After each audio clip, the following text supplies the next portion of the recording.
नमस्कार दोस्तों, stock market studies में फिर से एक बार आपको बहुत-बहुत स्वागत है। तो आज यहाँ पे मैं डिस्कशन करूँगा कुछ इम्पोर्टेंस कंपनी के बारे में, कुछ इम्पोर्टेंस इन्फॉर्मेशन के बारे में, जो आपको स्टॉक मार्केट में लॉन्ग जर्नी के लिए मतलब लॉन्ग लॉन्ग जर्नी के लिए बेहतर होगा।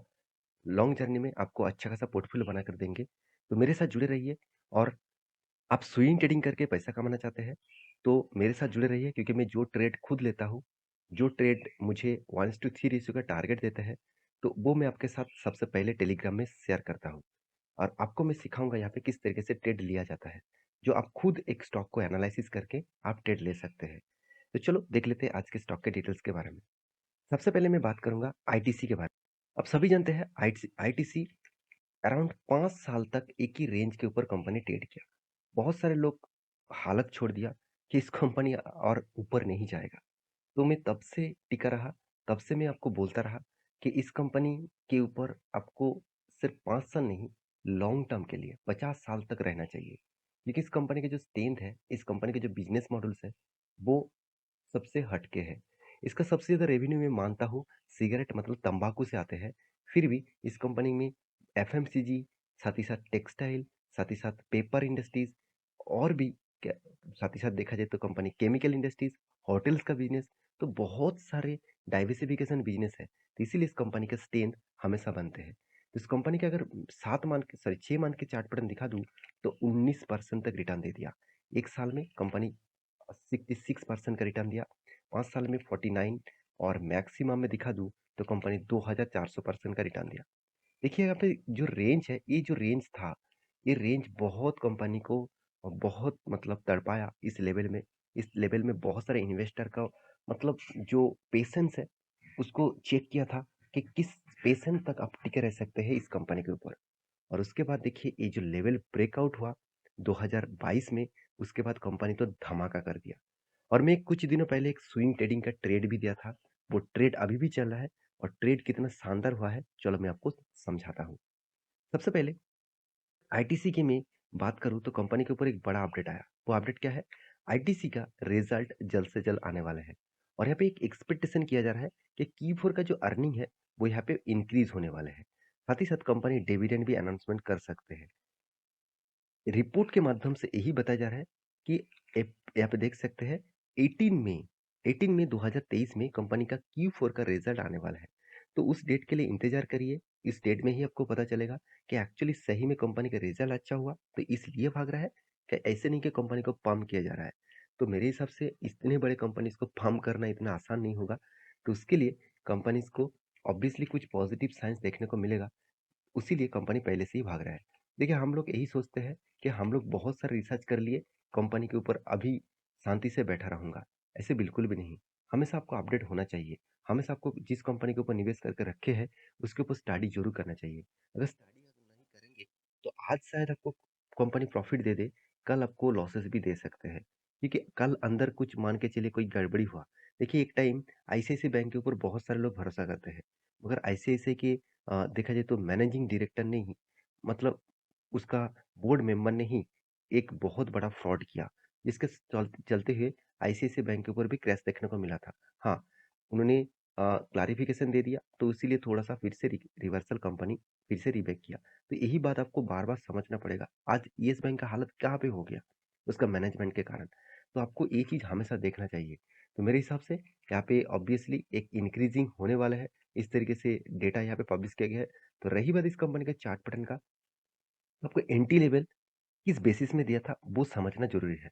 देखिए लॉन्ग जर्नी करके मैं आपको हमेशा बोलता हूँ, जब कोई स्टॉक लॉन्ग जर्नी करके देखिए यहाँ पे भी ब्रेकआउट हुआ था।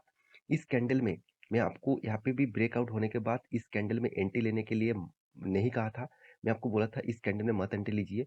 आपको एंट्री लेना है कोई भी रिवर्सल एंट्री देखने के बाद। तो रिवर्सल कैंडल कहाँ पे बना?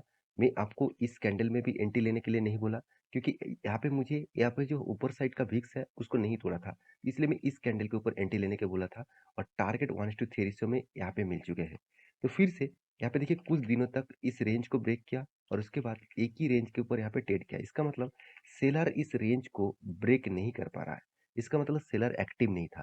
तो मैं इसलिए इंतजार कर रहा था कि कोई भी कैंडल इस रेंज के ऊपर क्लोजिंग दे तो मैं इसके ऊपर एंट्री ले लूंगा। तो इस कैंडल ने क्लोजिंग दिया और यहाँ पे देखिए वॉल्यूम, तगड़ा वॉल्यूम, बाइंग वॉल्यूम तगड़ा था, तो इसलिए इस कैंडल के ऊपर एंट्री लिया और मेरा स्टॉप लॉस इसके नीचे रहेगा। एक्चुअली मेरा स्टॉप लॉस इतना बड़ा नहीं, मैं नहीं लेना चाहता। मेरा स्टॉप लॉस ये रेंज में रहूँगा और मेरा टारगेट 1:3 रेशियो का रहेगा। तो आप भी इस तरीके से ट्रेड सीखना चाहते हैं, जानना चाहते हैं, टेलीग्राम को ज़रूर जॉइन करिए। तो नेक्स्ट जो कंपनी है जिसके बारे में बात करूँगा, जिसका नाम है आरती इंडस्ट्रीज, जिसके बारे में बात करूँगा कि कंटिन्यूअसली कंपनी का सेल ऑफ देखने को मिला है। कंटिन्यूअसली लगातार गिरते जा रहा है क्योंकि एक जो ट्रेंड बन रहा है यहाँ पे, वो टोटली डाउन ट्रेंड है। तो टोटली डाउन ट्रेंड में है। मैं आपको पहले भी मेंशन किया था कि 200 डेज़ ईएमए जो है, 200 डेज़ ईएमए के नीचे ट्रेड कर रहा है, तो इसका मतलब एक हायर चांसेस है नेगेटिव साइड में जाने के लिए। तो यहाँ पे पिछले दिनों का कैंडल में ही बता दिया कि कंपनी अभी और भी बड़ा गिरावट का माहौल दिखाएगा। क्योंकि यहाँ पे देखिए वॉल्यूम, देखिए कितना स्ट्रॉन्ग वॉल्यूम के साथ नेगेटिव कैंडल बना है।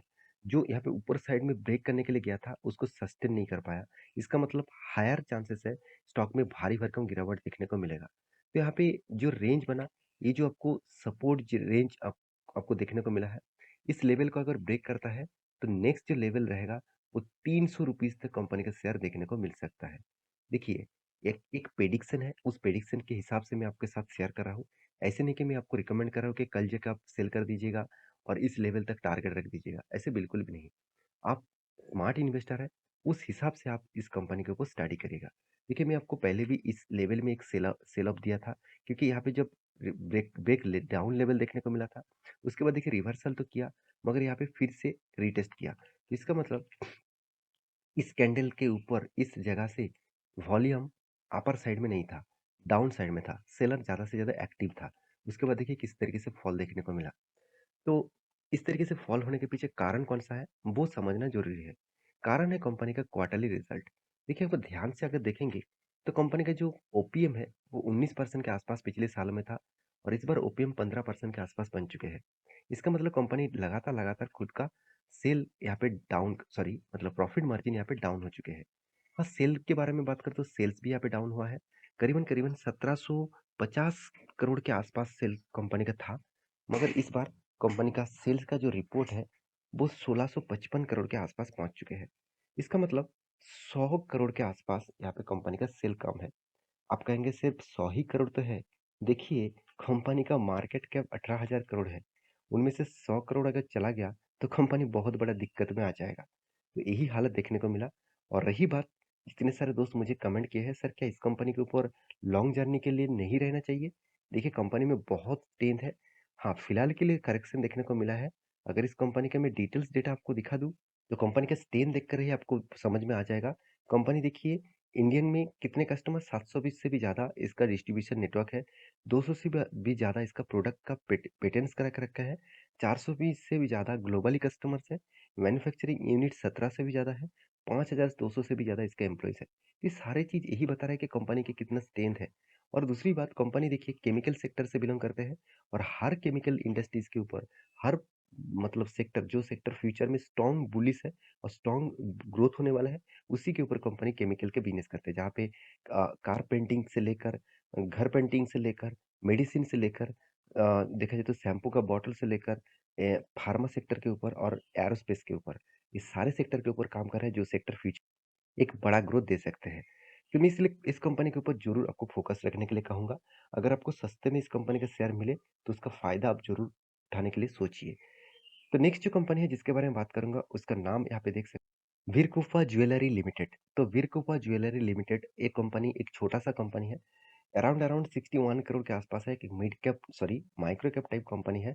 तो इस कंपनी के ऊपर मैं बातचीत क्यों कर रहा हूँ, क्योंकि कंपनी ने एक अनाउंसमेंट किया, कंपनी बोनस देने का अनाउंसमेंट किया। और कॉर्पोरेट एक्शन में जाकर बोनस देखेंगे तो कंपनी 16 तारीख को आपको बोनस देंगे, और वो भी 3:2 का। इसका मतलब आपके पास अगर 3 शेयर है तो आपको एक्स्ट्रा 2 शेयर मिलेगा। तो कुल मिलाकर आपको हो जाएगा 5 शेयर। तो यही बात के लिए मैं इस कंपनीज के बारे में डिस्कशन करूंगा। तो कंपनीज के जो स्ट्रेंथ है उसको दिखाने से पहले मैं एक चीज कहूंगा, कंपनी का मार्केट कैप देखकर ही समझ लेना कंपनी में क्या स्ट्रेंथ है। साथ ही साथ कंपनी का return of equity, return of capital employed आपको दिखा रहा है कि कंपनी का हालत एकदम बर्बाद है। और तीसरी बात, कंपनी का पी रेशियो 6000 से भी ज़्यादा है। इसका मतलब इस कंपनी के ऊपर 1 रुपया आपको कमाने के लिए कंपनी के ऊपर आपको 6,000 रुपया आपको निवेश करना पड़ेगा। क्या आप एग्री है? तो मुझे ज़रूर कमेंट करना। और मैं इस तरीके से कंपनी को कभी भी प्रेफर नहीं करता। इस कंपनी ने बोनस अनाउंसमेंट किया, तो इसलिए मैं उसी के चलते आपके सामने इसको शेयर किया। तो इसीलिए मैं बार-बार बोलता हूँ, कंपनी के ऊपर रिसर्च करना, उसके बाद कुछ भी डिसीज़न लेना। तो मेरे वीडियो आपको अच्छे लगे और इस तरीके से इन्फॉर्मेशन आपको अच्छा लगता है, तो प्लीज़ एक लाइक करना और चैनल को सब्सक्राइब भी करना। मिलेंगे नेक्स्ट वीडियो में, तब तक के लिए अच्छे से रहिए, अपना ख्याल रखिए। Bye bye.